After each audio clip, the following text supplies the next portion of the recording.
نحمده ونصلي ونسلم على رسوله الكريم السلام علیکم ورحمۃ اللہ وبرکاتہ۔ میں فقیر طارق محمود القاسمی۔ آج عقیدے کے حوالے سے پروگرام ہے عقیدہ اہل سنت والجماعت۔ میں مختلف چیزوں کے اوپر مختلف موضوعات پر ویڈیوز بنا رہا ہوں۔ اس کی وجہ یہ ہے کہ میں چاہتا ہوں کہ ہر موضوع کے اوپر آپ کے پاس تھوڑا تھوڑا علم آنا چاہیے، اور اس کے بعد جو ہے تو انشاءاللہ اس کے دوسرے دور میں پھر اس کو مزید ڈیٹیل میں لے کر جاؤں گا۔ ایک دو احادیث رہتی ہیں جس پر بنانا ہے، اس سے پہلے میں اس پر آ گیا ہوں۔ پھر اس کے بعد میں نے تفسیر شروع کرنی ہے، رمضان کے آخر تک میں صرف تفسیر پہ چلوں گا۔ اور اس کی وجہ یہ ہے نا کہ اس تفسیر کے اندر میں آپ کو یہ سب بتانے کی کوشش کروں گا کہ اللہ تعالیٰ کی ذات کتنی رحیم اور کریم ہے، اور اللہ تعالیٰ کس طرح اپنے بندے کے ساتھ معاملہ کرتا ہے۔ اور پھر اس تفسیر کے اندر جو لوگ شب بیداری کرتے ہیں، مثلا ہمارے یہاں پر کچھ لوگ ہیں جو کہ کہتے ہیں کہ کہاں پر آیا کہ ایک رات میں قرآن ختم کرنا اور ایک رات میں، یہ ایسا نہیں ہے۔ میں خود جب میں لڑکا تھا اور ہم جہاں رہتے تھے، تراویحوں کے بعد ہم علیحدہ سے تراویحاں جو ہے نا اس کا کرتے تھے، یعنی اس کو ہم 3 شب میں قرآن ختم کرنے کا بھی پروگرام ہم نے کیا ہے، اور 1 شب 2 شب میں بھی کرنے کا کیا ہے۔ یعنی پہلے تراویحاں ختم کرنے کے بعد ہم آ کر علیحدہ سے جو ہے تو 3 کا وہ کیا کرتے تھے۔ یہ ہوتا ہے، ایسا نہیں ہے کہ نہ ہو سکے۔ کیوں؟ اگر کہ کسی عمل کی قوت آپ اپنی جانب منسوب کرتی ہیں کہ یار میں ہوں، میں کرتا ہوں، بات ختم ہو گئی۔ یہ میں تو شیطان نے بھی کی تھی نا، برباد ہو گیا۔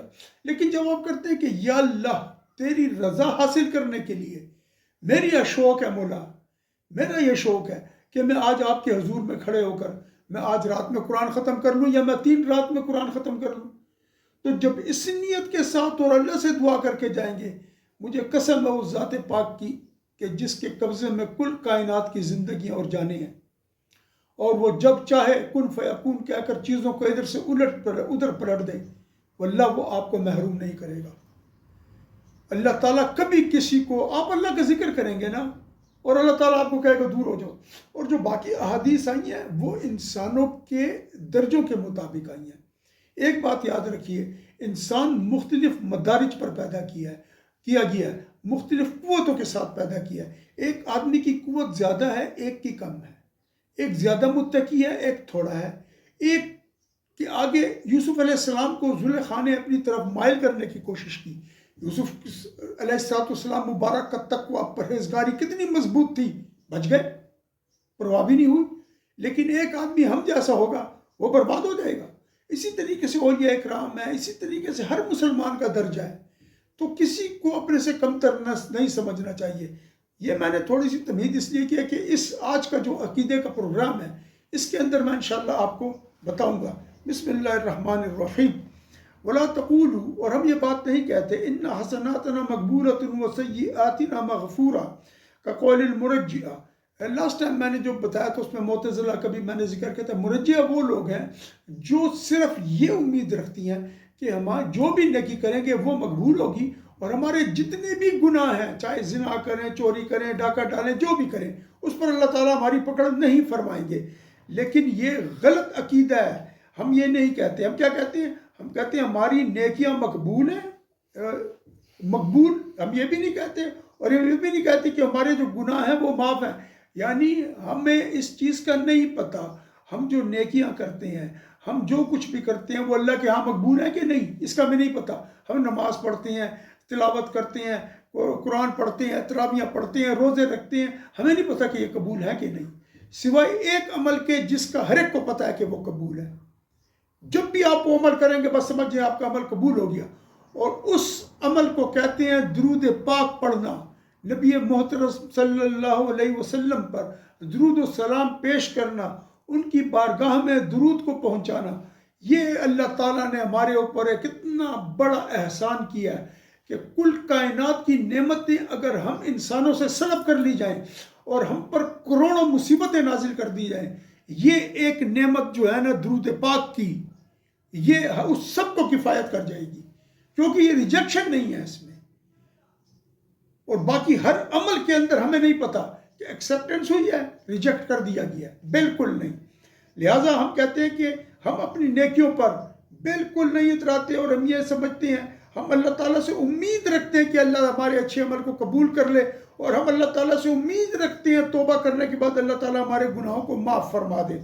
وَلَكِنْ نَقُولُ، لیکن ہم یہ کہتے ہیں، مَنْ عَمِلَ حَسَنَةً بِجَمِيعِ شَرَائِطِهَا، جس نے نیک کام کیا اس کی تمام شرائط کے ساتھ، نیت ہو اس کی اچھی، اخلاص اچھا ہو، اور اس طریقے سے جو ہے نا، تو اور مختلف اور امور بھی اس کے اندر موجود ہیں، وہ اپنے آپ کو اچھے طریقے سے وضو کرے، اچھی طریقے سے پاکیزگی حاصل کرے، اور بالکل متوجہ ہو کر وہ جو ہے نا وہ اللہ کے حضور میں حاضر ہو، اور اس کے اندر جتنے بھی وہ فرائض ادا کر رہا ہے یا نوافل، وہ خالی ہو ایوب مفسدات سے، یعنی ایسے مفسد ایوب اس میں نہیں ہونے چاہیے، عیب نہیں ہونے چاہیے، جو کیا کرتے ہیں، جو عمل کو فاسد کر دیتے ہیں۔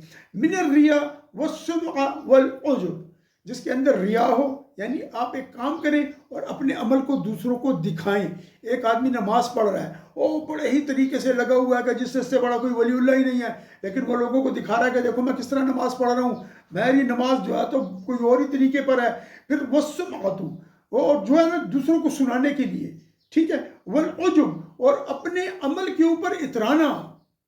ہمارے یہاں پر بہت ہیں، میں نے کئی مرتبہ میں نے ان لوگوں کو یہ بات سمجھانے کی کوشش کی، مجھے اس پہ بہت غصہ آتا ہے کہ جب نماز کا ٹائم ہو نا، وہ نماز کا ٹائم ہو گیا اور آستین اوپر ہو، بس دخو مزلزم، میں نماز کے لیے جاؤ، یار تو کس پہ احسان کر رہا ہے؟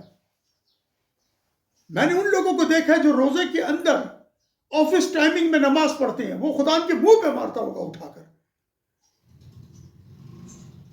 یاد رکھیں، اللہ تعالیٰ اس طرح کی عبادت قبول نہیں کرتا۔ آپ کا ایک آفس ہے، آپ آفس ٹائمنگ میں ہیں، اور آپ اس کے اندر پہلے تو آپ شور کر رہے ہیں، منس کو تم کس کو بتا رہے ہو؟ منس کو آرام سے جاؤ، وضو کرو، آؤ کھڑے ہو مصلی پر، نماز پڑھ لو، کان و کان کسی کو خبر نہیں ہونی چاہیے پورے جہان میں، زمونس کو ہم پر احسان کر رہا ہے۔ پھر ان کو منع کرتے رہو، ان کا دین اپنا ہے، کیا آفس ٹائمنگ میں نماز کے لیے باجماعت نماز کے لیے نکل جائیں گے۔ یعنی دین جو میری جو کوشش ہے نا، میری کوشش یہ ہے، میں آپ کو تقویٰ کے بھی باریکیاں بتاؤں، آپ عبادت کریں، آپ سب کچھ کریں، مجھے آپ سب کے اوپر بہت فخر ہے، الحمدللہ میں آپ سب کو بہت بلند پایا مسلمان سمجھتا ہوں، لیکن میں نے ان مسلمانوں کو بھی دیکھا ہے جو اس طرح کے کام کرتے ہیں۔ تو میں اس وجہ سے آپ کو بتا رہا ہوں کہ کسی انسان کو پتہ نہیں ہوتا بعض اوقات، اور وہ اس عمل میں چلا جاتا ہے کہ جس کو اس کو پتہ نہیں ہوتا کہ گناہ ہے، وہ غریب بے خبر ہے۔ تو یہ ہمارا کام ہے کہ ہم آپ کو بتائیں، یہ ہم پر اللہ نے فرض کیا ہوا ہے۔ تو جب ایسی بات ہوگی، وہ جب اس کو کہتے ہیں کہ آپ اپنی عبادت پر اترائیں، یار میں نے آج اتنی نماز پڑھی ہے، میں اتنا متقی ہوں، میں اتنا پرہیزگار ہوں، میں تو یہ کرتا ہی نہیں ہوں، میں تو یوں ہوں۔ اللہ تعالیٰ کو یہ چیز پسند نہیں ہے۔ اللہ کو پسند ہے عاجزی، خوب عاجزی کے ساتھ نماز پڑھیں، کان و کان خبر نہ ہونے دیں، سر جھکا کر جائیں، سر جھکا کر آئیں۔ کوئی آپ باجماعت نماز سب جانتے ہیں کہ آپ نماز پڑھ رہے ہیں، لیکن اس وقت بھی ایسے ہو جائے جیسے مسجد میں سے آپ کے علاوہ کوئی ہے ہی نہیں۔ کسی کو ایسی باتیں نہ سنائیں کہ آپ جو ہے نا، ایک تو ریا ہوتی ہے نا، آپ عمل کے ساتھ دکھاتے ہیں، ایک آپ سناتے ہیں، یار میں نے 4 روزے واللہ اس مہینے میں رمضان کے بعد میرا پورا ارادہ ہے، میں جو ہے تو 4 روزے 6 روزے رکھوں گا، اور میں تو بس یار صدقے کا بھی ارادہ ہے، اور میں سوچ رہا ہوں کہ کوئی ایسا کام۔ تم بھائی کس کو بتا رہے ہو؟ اللہ کو بتاؤ تنہائی میں بیٹھ کے کہ یا رب کریم اس کام کا ارادہ ہے، برکت عطا فرما۔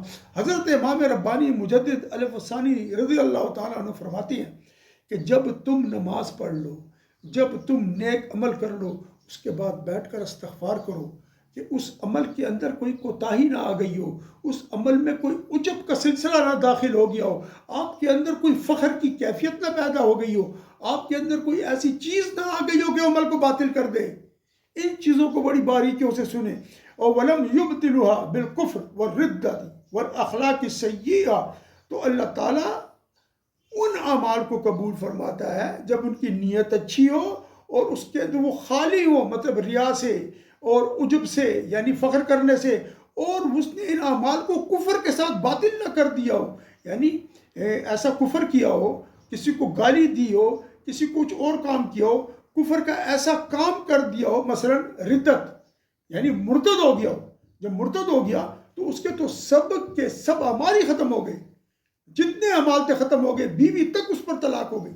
جس آدمی نے ارتداد کیا یعنی دین اسلام کو چھوڑ دیا، کافر ہو گیا، اس نے کہا دین اسلام حق نہیں ہے، سچ نہیں ہے، اور بس کافر ہو گیا وہ.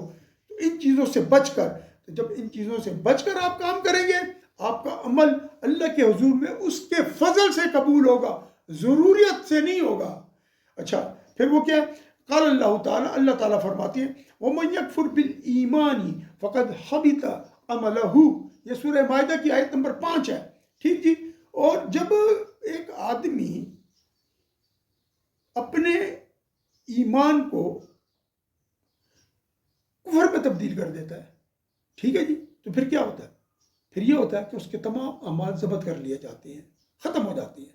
اسی کو کہا جاتا ہے. اور اخلاق سیئہ، ایسا برا اخلاق، مطلب یہ آپ لوگوں کے ساتھ تکبر سے پیش آتے ہیں، آپ کسی سے ملتے نہیں، آپ کسی کو سلام نہیں کرتے، اپنی نماز پڑھی اور بڑھ اکڑ کے چل پڑے، اور اس طرح راستے میں جو ہے نا تو ہاتھ میں آپ کے تسبیح اور آپ جا رہے ہیں، پتہ نہیں ہے تسبیح کس حوالے سے آپ نے پکڑی ہوئی ہے، کیا لوگوں کو دکھا رہی ہے کہ جی میں بہت زیادہ ہوں. دوسری بات یہ کہ جب کوئی آپ سے کسی کو آپ کوئی برا کام کرتے دیکھیں تو بد اخلاقی سے آپ اس کو روکتے ہیں. دیکھیں میں آپ کو یہ بھی کہہ سکتا ہوں کہ صاحب میرے بھائی، میری بہن، میری بیٹی، میری بچی، یہ کام اس طرح نہ کر. اور میں اپنے کسی دوست کو گالی دے کے بھی کہتا ہوں مارا تم تو بالکل گدھے بے وقوف ہو، یہ تم کیا کر رہے ہو. ناؤ امیجن کہ جو موڈ آف اسپیچ اور جو نصیحت ہے دونوں میں کتنا فرق ہے. ایک کو گدھا اور بے وقوف کہہ کے مخاطب کر رہا ہوں، ایک کو بھائی اور بہن کہہ کے مخاطب کر رہا ہوں. دونوں کا ڈفرنس کتنا بڑا ہے. ان چیزوں سے بھی آپ کے اخلاق، آپ کے جو اعمال برباد ہو جاتے ہیں. وَأَمَّا ارْتِكَابُ الْكَبَائِرَ فَلَا يُفْسِدُ الطَّاعَاتِ وَلَا يُبْطِلُ ثَوَابَهَا عِنْدَ أَهْلِ السُّنَّةِ وَالْجَمَاعَةِ. باقی جو فرقے ہیں ان کے نزدیک میں پچھلی ویڈیو میں بیان کر چکا ہوں کہ وہ کس طرح کی بات کرتے ہیں. لیکن جو اہل سنت والجماعت ہے، ہم جو نبی پاک صلی اللہ علیہ وسلم اور صحابہ کرام کے راستے پر ہے، یہ ایک گروہ ہے جو نبی علیہ السلام کے وقت سے لے کر آج تک چلتا آ رہا ہے. یہ کہتے ہیں کہ جب ایک آدمی گناہ کبیرہ کر لے تو اس نے جو نیکی کے کام کیے ہیں نا وہ ختم نہیں ہوتے، اور نہ ان کا ثواب ختم ہوتا ہے، کیونکہ ثواب ختم ہوتا ہے صرف کفر کرنے پر. جب آپ کفر کرتے ہیں، جب آپ اسلام کا انکار کر دیتے ہیں، جب آپ کیا کر دیتے ہیں جی، جب آپ ردت اختیار کر لیتے ہیں، مرتد ہو جاتے ہیں، تو اس وقت جو ہے تو آپ کے اعمال حبطت اعمالہ ختم ہو گیا جی. لیکن جب آپ ایسا نہیں کرتے، مثلا ایک آدمی نماز بھی پڑھتا ہے لیکن چوری بھی کرتا ہے، ایک آدمی صدقہ خیرات بھی کرتا ہے گالیاں بھی دیتا ہے، ایک آدمی غیبت بھی کرتا ہے اور کیا کرتا ہے، روزے بھی رکھتا ہے. تو اللہ تعالیٰ کی جو ذات پاک ہے نا، آپ دیکھیں قرآن میں بھی آیا اور ان الحسنات یذہبن السیئات، بے شک حسنات جو ہیں، نیکیاں جو ہیں وہ گناہوں کو مٹا دیتی ہیں. لیکن یہ نہیں آیا کہ جو گناہ ہیں وہ نیکیاں ختم کر دیتے ہیں، سوائے 3 چیزوں کے. وہ میں آگے چل کر آیت آ رہی ہے، اس میں آپ کو بتاؤں گا کہ وہ ایسی چیز ہے جو اللہ تعالیٰ کو شدت کے ساتھ ناپسند ہے. اور اللہ تعالیٰ کہتے ہیں جو شخص یہ کام کرتا ہے اس کے اعمال باطل ہو جاتی ہیں. وہ میں انشاءاللہ آگے چل کے آپ کو بتاتا ہوں. اچھا تو کیا ہوتا ہے؟ اس کے اعمال باطل نہیں ہوتے. حتی خرج من الدنیا مؤمنا فإن اللہ تعالیٰ لا يضيعها بل يقبلها منه ويصيبه علیہا. تو جب وہ اس کے ساتھ کہ وہ نیکیاں بھی کرتا تھا گناہ بھی کرتا تھا، وہ دنیا سے خارج ہو گیا، دنیا سے چلا گیا، مر گیا، موت آ گئی، تو اللہ تعالیٰ اس کے عمل کو، نیک عمل کو ضائع نہیں کرے گا بلکہ اس کو قبول فرمائے گا اور اس کو ثواب دے گا.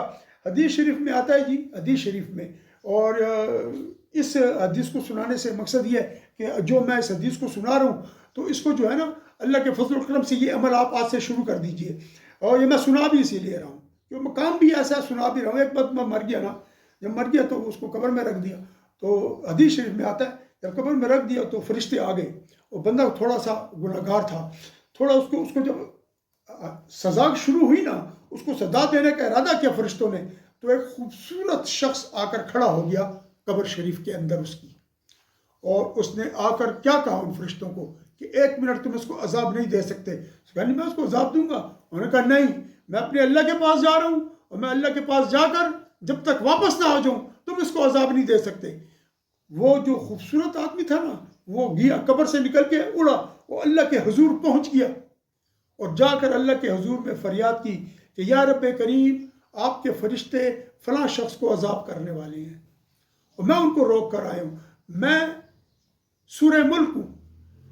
سورہ ملک کی شکل جو تھی نا، وہ ایک اچھے خوبصورت انسان، اچھا عمل تھا نا. یا تو اس شخص کو آپ معاف کریں یا مجھے اپنے قرآن سے نکالیں.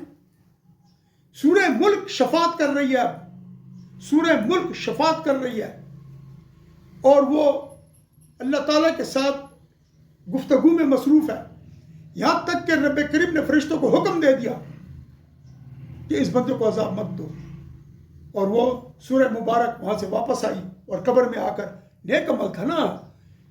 میرے بھائیوں، میری بہنوں، بیٹیوں، بیٹوں، یہ جو چھوٹی چھوٹی باتیں میں بتا رہا ہوں نا، یہ بہت بڑے بڑے کام کر جاتی ہیں. کل کی جو میں نے ویڈیو بنائی ہے نا، اس پر ذرا غور کرو. پرسوں کی ویڈیو بھی میں نے ایک بنائی ہے. ایسی کل کی ویڈیو میں تو ایسا ہے کہ ایک آدمی صرف نیک وہ اولیاء میں بیٹھا کرتا تھا اور وہ جو ہے تو برائی کا مخزن تھا. اللہ نے اس کو بخش دیا. میں انشاءاللہ تعالیٰ آپ کی اس طرح رہنمائی کرتا رہوں گا. اللہ تعالیٰ آپ کو ہمیں بھلائی عطا فرمائے.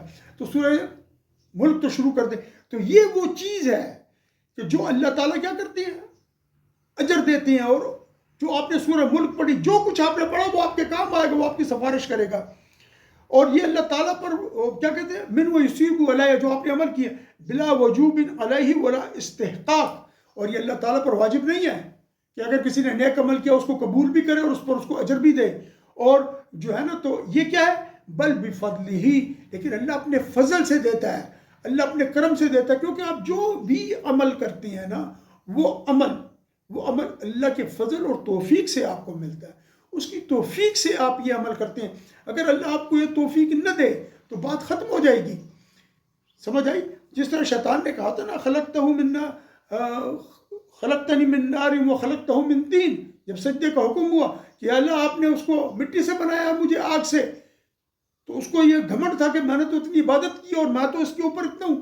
تو وہ سب اللہ کی توفیق سے تھا نا. جب اس نے تکبر کیا، یہ چیز اللہ کو پسند نہیں ہے، اس کا سارے اعمال ضائع ہو گئے اور برباد ہو گیا. پھر یہ فتح وعدہ، اور اللہ تعالیٰ نے وعدہ کیا. قال اللہ تعالیٰ وعد اللہ المؤمنین والمؤمنات جنات. اللہ تعالیٰ نے وعدہ کیا مومنین اور مومنات سے کہ ان کو جنت دے گا. کیوں؟ اپنے فضل سے. یہ اللہ کا وعدہ ہے ان کے ساتھ. اور یہ جو صورت ہے نا، یہ سورہ توبہ کی 72 نمبر آیت ہے. سورہ توبہ کی 72 نمبر آیت ہے جو میں نے پڑھی ہے. تو اب آپ کا اس کا کیا مطلب ہوا؟ اس کا مطلب یہ ہوا کہ کبیرہ گناہ نیکیوں کو ختم نہیں کرتا اور اللہ تعالیٰ کے اختیار میں ہے کہ وہ چاہے تو آپ کو سزا دیں، چاہے تو آپ کو معاف کر دیں. اور اللہ تعالیٰ آپ کو جو ہے نا، یہ اللہ تعالیٰ پر واجب نہیں ہے کہ ہم کہتے ہیں نا کہ ہم نے نیکی کی اب خواہ اللہ میں، نہیں، ایسا نہیں ہے. اللہ تعالیٰ پر یہ چیز واجب نہیں ہے، کیونکہ ہمیں اپنے نیک اعمال کرتے ہوئے اپنی نیتوں کا بھی پوری طرح احساس نہیں ہوتا کہ کہیں پر کوئی خامی رہ گئی ہو. لہٰذا اللہ کریم اس خامی کو ایک طرف کر دے اور اپنے فضل سے بخش دے. میں ایک قصہ آپ کو سناتا ہوں. اس میں ایک بنی اسرائیل کا ایک راہب تھا. اس نے 1000 سال عبادت کی اللہ کی. یہ ایک واقعہ کل میں نے سنایا تھا یا پرسوں غالباً. ایک یہ ہے، اس نے عبادت کی اور اس نے کیا کیا کہ جس پتھر پر یہ عبادت کرتا تھا اس جگہ پر اس کے ہاتھوں کے نشان پڑ گئے تھے، گھٹنوں کے نشان پڑ گئے تھے. ان لوگوں کی عمر بڑی لمبی ہوا کرتی تھی، ہماری عمریں چھوٹی ہو گئی ہیں. تو کیا ہوا کہ جب اس نے یہ کر لیا تو اس نے کہا کہ 1000 سال تو عبادت ہو گئی، اب تو اللہ تعالیٰ نے میرے لیے جنت بس بنا دی ہوگی. بس اٹھا اور کہا کہ بس چلتا ہوں، اب عبادت میں نے کر لی ہے. کیا ہوا کہ اللہ تعالیٰ نے فرشتے کو بھیجا کہ اس کو موت دو، اس کو میرے پاس لاؤ. جب لے گئے تو اس نے کہا، اللہ تعالیٰ نے کہا کہ اس کو میرے فضل سے جنت میں داخل کر دو. اب وہ کھڑا ہو گیا رہا ہے، کہتا ہے اللہ آپ کے فضل سے کیوں؟ میں نے 1000 سال عبادت کی، آپ مجھے میری عبادت کی وجہ سے آپ جنت میں داخل کریں. اللہ تعالیٰ نے فرشتوں سے فرمایا اس بندے کو واپس لے آؤ، کھڑا کرو، اب حساب کتاب ہوگا. میزان قائم کی گئی، جی ترازو لگا دیا گیا. جب ترازو لگا دیا گیا تو اب صاحب کو کہا گیا کہ آؤ جی، اللہ تعالیٰ نے کہا کہ اس کی ایک آنکھ نکال کر اس ترازو میں رکھو. جب ایک طرف اس کی عبادت رکھی گئی، ایک طرف اس کی ایک آنکھ نکال کر ترازو میں رکھ دی گئی. دوسرے پلڑے میں جو آنکھ تھی وہ بھاری ہو گئی اور عبادت کا پلڑا اوپر چلا گیا. یعنی عبادت اس کے برابر نہ ٹھہر سکی. ترازو کو برابر ہونا چاہیے، اتنا برابر بھی نہیں ہوا. اللہ تعالیٰ نے کہا اس سے کہ اے بندے، تو نے 1000 سال کی عبادت کر لی، لیکن تیری تو ایک آنکھ کی جو نعمت میں نے تجھے دی تھی، میں نے دونوں آنکھیں تیری نہیں تولی، میں نے ایک آنکھ کی جو نعمت دی تھی تیری اس عبادت نے تو اس کو بھی تک پورا نہیں کیا. اور پھر وہ جو پانی کا چشمہ میں نے تیرے لیے بہایا تھا، پھر وہ جو روزانہ درخت پر ایک انار تازہ لگا کرتا تھا اور تو کھایا کرتا تھا، وہ کدھر گئی؟ تو اللہ نے کہا اس کو دوزخ میں لے جاؤ. تو وہ چیخنے لگا وہ راہ کہ یا اللہ آپ کے فضل سے، یا اللہ آپ کے فضل سے. تو ہمارا رب تو ہے ہی فضل والا، رحم کرنے والا، کرم کرنے والا. اس کو بلا کر فرشتوں سے کہا اس کو جنت میں لے جاؤ میرے فضل سے. بات یہ ہے یہ سب اللہ کے فضل سے ہے. تو آپ جب بھی عبادت کے لیے کھڑے ہوں، سب سے پہلے یہ اپنے دل میں لائیں کہ یہ میرے رب کا فضل ہے کہ اس نے مجھے توفیق دیا کہ میں عبادت کے لیے کھڑا ہوا رہوں. آپ کوئی بھی ریاضت کریں اس سے پہلے اللہ سے اس کی توفیق مانگیں، اور پھر جب اس کو شروع کر دیں تو آپ سمجھ جائیں کہ میرے اللہ کا فضل میرے ساتھ ہے اور میرا اللہ اپنے فضل سے میرے اس کام کو پورا کروائے گا. اس چیز کو اپنے ذہن میں بٹھا لیں. وقال اللہ تعالیٰ ان اللہ لا یخلف المیعاد، اور اللہ بے شک اللہ تعالیٰ اپنے وعدے کے خلاف نہیں کرتا. ٹھیک ہے جی. اور یہ جو ہے نا آپ کا آل عمران میں ہے، یہ سورت آل عمران کی آیت ہے یہ. اور اب آپ یاد رکھیں کہ اللہ تعالیٰ نے جتنے بھی آپ سے وعدے کیے ہیں اللہ تعالیٰ ان کے خلاف نہیں کرتا جب تک کہ آپ ان وعدوں کو، اللہ نے جو وعدے کیے ہیں اور جو آپ کی نیکیوں ان نیکیوں کو آپ برباد نہ کر دیں. وما كان من السيئات دون الشرك والكفر سواء كانت تلك السيئات صغيرة أو كبيرة ولم يتب عنها، أي عن تلك السيئات التي ليست بشرك ولا كفر صاحبها حتى مات. اچھا، اس کا پہلے ترجمہ کر لیتے ہیں. وہ کہتے ہیں اللہ کا وہ جو گناہ گار ہے، جس نے گناہ کیے ہیں، شرک اور کفر نہیں کیا، گناہ کیے ہیں، برابر ہے کہ وہ گناہ چھوٹے ہوں یا بڑے ہوں، اور اس سے اس نے توبہ بھی نہ کی ہو ان گناہوں سے جو کہ شرک اور کفر نہیں ہے، یہاں تک کہ وہ مر گیا حتی مات مؤمنا فاسقا مصرا علیہا، اس حال میں مر گیا کہ وہ مسلمان تھا لیکن گناہ گار تھا اور ان گناہوں کے اوپر اس کا عمل جاری تھا، یعنی اس نے گناہ چھوڑے نہیں تھے. فَإِنَّهُ أَيْ ذَلِكَ الْفَاسِقِ، تو یہ جو فاسق ہے نا، فی مشیت اللہ تعالی ان شاء عذبہ بالنار، تو یہ اللہ کی مشیت میں، یعنی یہ اللہ تعالیٰ کی اپنی مرضی پر ہے. وہ چاہے تو اس کو عذاب دے اور چاہے تو عذاب آگ کے ساتھ اور چاہے تو اس کو بخش دے. یہ اللہ کا عدل ہوگا. ثم اخرجہ منہا فضلا، اور پھر اس کو اپنے فضل سے دوزخ کی آگ سے باہر نکال لے. وہ ان شاء عفا عنہ ولم يعذبہ بالنار اصلا، اور اگر کہ وہ چاہے تو اس کو معاف کر دے تمام گناہوں پر اور اس کو بالکل عذاب نہ دے اصلا. جس طرح لاسٹ ٹائم میں نے حدیث سنائی تھی، وہ جو ایک فاحشہ عورت تھی جو کتے کو پانی پلایا تھا اور اللہ تعالیٰ نے اس کو بخش دیا تھا، حالانکہ وہ اس گناہ پر مصر تھی، لیکن اس کی اس ایک نیکی پر اللہ نے بخش دیا. ہو سکتا ہے کوئی ایسا مر جائے بندہ گناہ گار ہو سب کچھ. اس لیے میں کہتا ہوں نہ کسی اداکارہ کے مرنے پر اس کو کہیں دوزخی ہے، نہ کسی اداکار کے مرنے پر کہیں، نہ کسی گناہ گار کے، نہ کسی جواری کے، نہ کسی شراب پینے والے کے، نہ کسی گناہ کرنے والے کے، کسی کو دوزخی نہ کہیں. اس کے لیے خیر و برکت کی دعا کریں. آپ کو کیا پتا، آپ کے پاس علم غیب ہے یا آپ اس کے اعمال کو دیکھ کر، جبکہ قرآن و حدیث کیا بتاتی ہے؟ اس لیے کہ رب کریم کے پاس ہے. آپ کو کچھ بھی نہیں پتا، اللہ اس کو بخش دے. اللہ اس کے لمحات کو جانتا ہے، اللہ اس کے عذر کو جانتا ہے. کیا پتا وہ راتوں کو اٹھ کے رب کے آگے روتا ہو کہ اللہ میں یہ کچھ کرتا ہوں، مجھ سے نہیں ہو پاتا. اللہ نے اس کے وہ آنسو قبول کر لیے، پھر آپ کیا کریں گے؟ تو اس طرح نہیں کریں. اس طریقے سے آپ اپنے اعمال ضائع کرتے ہیں. فَإِنَّهُ أَيْ ذَلِكَ الْفَاسِقِ فی مشیت اللہ، یعنی یہ مشیت میں اللہ تعالیٰ کی، چاہے تو عذاب دے چاہے بخش دے، اس کو بالکل وہی نہ کہیں. بِفَضْلِهِ وَرَحْمَتِهِ، اور یہ جو اللہ عذاب نہیں دیں گے گناہ گار کو، یہ اللہ کا فضل ہوگا اور ان کی رحمت ہوگی.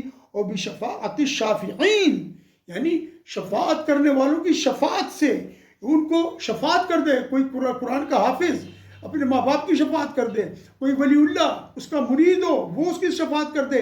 نبی علیہ السلام کی شفاعت تو ہے ہی شفاعت کبریٰ، وہیں سے تو شفاعت کا آغاز ہوگا۔ پھر قرآن شفاعت کرے گا، جو میں نے بھی بتایا کہ سورۃ الملک گئی اور جا کر اللہ کے حضور میں فریاد کی، اللہ کے حضور میں پیش کیا اپنی عرض کو، اور اپنے پڑھنے والے کو اس نے کس طریقے سے اللہ کے فضل و کرم سے بچا لیا۔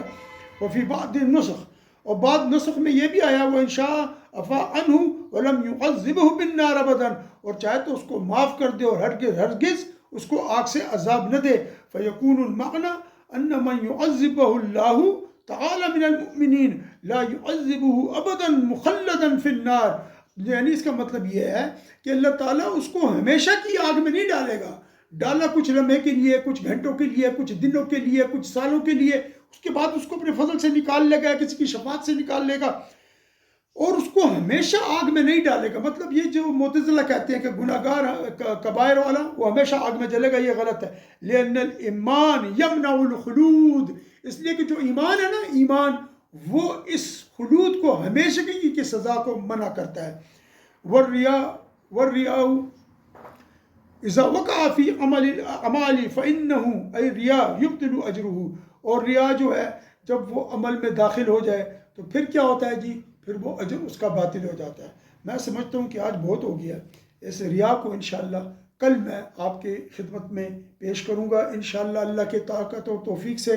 آج کے اس کو یاد رکھیے، اور جو میں نے آپ کو بتایا نا، کل کے ہی میں اس میں آپ کو بتاؤں گا بھی کون سے اعمال ہیں جب انسان عمل کرنے کے بعد ایسے کون سے کام کرتا ہے کہ وہ اس کو برباد کر دیتی ہے۔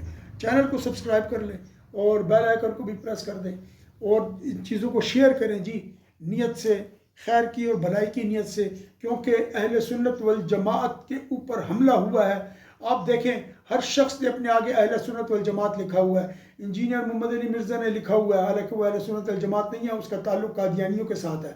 اور اس طریقے سے اہل حدیث ہیں جو وہابی ہیں، محمد بن عبد الوہاب نجدی کے پیروکار ہیں، انہوں نے بھی اپنے ساتھ اہل، حالانکہ وہ وہابی ہیں، اہل حدیث ہیں، ٹھیک۔ اس طریقے سے معتزلہ ہیں، اس طریقے سے قدریہ ہیں، خوارج ہیں، ان سب نے، آپ کو میں انشاءاللہ بتا بھی چکا ہوں، یہ عقائد دیکھیں، یہ عقائد ان میں سے کسی کے نہیں ہیں، بس اتنا یاد رکھیں۔ وآخر دعوانا ان الحمد للہ رب العالمین، وصلی اللہ تعالی علی خیر خلقہ ونور عرشہ محمد وعلی آلہ وصحبہ اجمعین برحمتک یا ارحم الراحمین۔